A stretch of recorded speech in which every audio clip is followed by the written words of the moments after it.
Greetings, family. This is Jonathan Wynne. I'm coming to you as we celebrate the birthday of the Reverend Dr. Martin Luther King Jr. I just have some things that I want to share with you because this is very important holiday for me, um, being from the background that I'm from. It just means so much to me, and I take it to heart. And so I just want to share with you some thoughts and some insight from the Word of God. And it's very important that we consider this because for me personally, in my life, Dr. Martin Luther King Jr. is a huge iconic figure, not just because of his fame and reputation, but because of the actual work that he did and how it really just connects to my background and my family. Being born in Birmingham, Alabama, and but raised in Detroit, spent my summers there and got a good dose of what the history was and what was going on during the civil rights struggle. And so my family's church was Bethel Baptist Church in Birmingham, Alabama, and it was pastored by the Reverend Fred Shuttlesworth, who is also known as being the founder of the SCLC. So another great civil rights iconic leader. And I can remember even as a young boy, after he had moved to Cincinnati, having the privilege to even spend the night in his home. And so these things are very real to me. And then of course, being mentored by um, two great pastors who happen to be friends.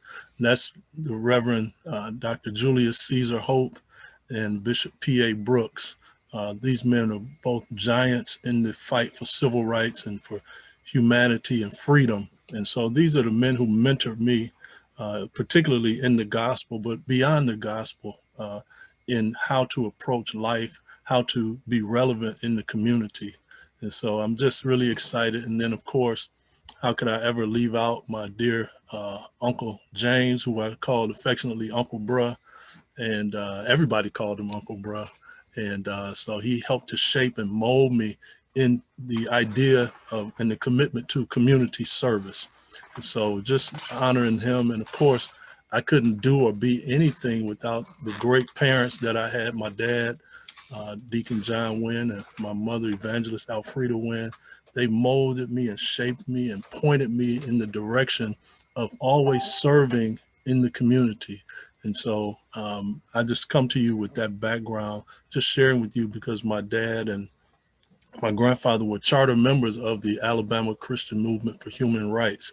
As you can see, um, there were different things that happened back in Birmingham, back in the late 50s and early 60s. This is the 16th Street Baptist Church that was bombed, of course. It's famous because you hear about the four little girls. Well, the one little girl, Denise McNair, was a friend of my two older sisters who actually carried flowers in that homegoing service. And so these things are very real to me. They mean so much. This is the church that sat across the street from my grandfather. This is the Bethel Baptist Church, which was bombed uh, a number of times. And as you can see, the church was damaged. They also bombed the parsonage that sat next to the house, which is where Reverend Shuttlesworth and his family resided. And so my grandfather, this is Reverend Shuttlesworth, showing the damage of the home. So these acts of violence that we're seeing today, they're not new. These things are very real. And so there are forces that have to be reckoned with. As you can see, this was real serious damage in a real community, right in the middle of a thriving neighborhood. And so my grandfather was a community organizer. And one of the things that he did um, as a result of these bombings is he organized all the men in the community. And he built a guard uh, facility on the front of his house. He extended it, the porch, and covered it in, and they sat armed to guard the church because where his house sat, there was a road that came, so he was able to right in the bend of the road, so he could see anything coming or going. And so that really provided great security for the church and the people of God in that community. And so, as you can see, the damage, it was a real threat. But the result of him taking that stand, as you can see, this is my grandfather's home. So his reward for stepping in is that they bombed his house since he was working to prevent them from bombing the church and its facilities. So there's always a cost to service. And so today I want to share with you from the Word of God some thoughts. Acts 16, verses 9 through 10, which says, during the night, Paul had a vision of a man of Macedonia standing and begging him, come over to Macedonia and help us. And after Paul had seen the vision, we got ready at once to leave for Macedonia, concluding that God had called us to preach the gospel to them. The fact that God gives us dreams and visions about things he wants accomplished. And visions, they show us how things should be. Dreams and visions, they illustrate possibilities in life. And so, by the same token, nightmares, they tend to allow us to see the worst side of how things could be. Dr. King pointed out several barriers to the fulfillment of his dream.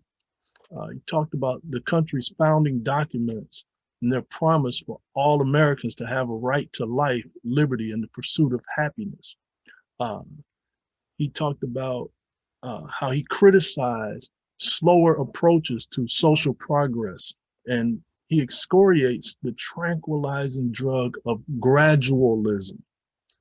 And he also talked about uh, how perfect dreams executed by imperfect people, my interpretation of that is that they can result in nightmares.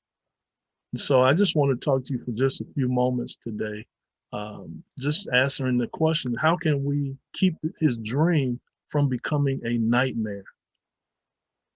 And so one of the first things I would just want to suggest to people to encourage you is that we have to believe in God's ability to make all things new. Isaiah 43:19 said it this way. It says, behold, I will do a new thing. Now it shall spring forth. Shall you not know it? I will even make a way in the wilderness and rivers in the desert. And so we have to just understand that God has the ability to make all things new. And so we should never become discouraged by the conditions that we're presently experiencing, because God has the ability to make all things new. And we must begin to see that every crisis presents danger and opportunity. And so as we are experiencing things here in 2021, yes, there are some things that are dangerous, but they are presenting great opportunity, because we have to shift and make a change in how we see things. And therefore the remedies become varied and new and different. And so what we have to do is look for opportunities to do what has never been done. What an opportunity and what a privilege it is for us to be in this moment. Harriet Tubman refused to let anyone tell her what she couldn't do, but her faith was in God's guidance and not her own ability. So when we allow God to lead us, nothing is impossible. So if we are going to keep this dream from becoming a nightmare, we have to believe in God's ability to make all things new. And he wants to use us to accomplish that. Further, if we're going to keep this dream from becoming a nightmare, we have to allow ourselves to be healed from the trauma of our past. Revelation 21:4 said, and God shall wipe away all tears from their eyes, and there shall be no more death, neither sorrow nor crying, neither shall there be any more pain, for the former things are passed away. So I'm encouraging us to acknowledge our personal issues. Let's not put our head in the sand and pretend that things are not happening, that things don't hurt, things don't bother us. But what I'm also saying is, but let's not stop there.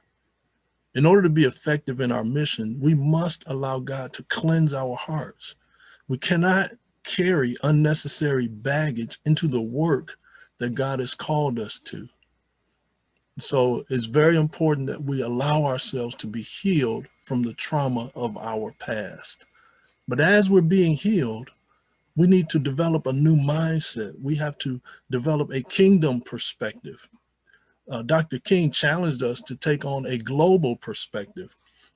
In 2021, we must sharpen our 2020 vision in order to see things through the lens of God's kingdom. We must be free to integrate and operate in society as worthy ambassadors for Christ. You know, it's no longer good enough to do a good deed. We must find ways to engage in kingdom building deeds because the stakes are just that high. And Jesus constantly reiterated that he only did what he saw his Father doing.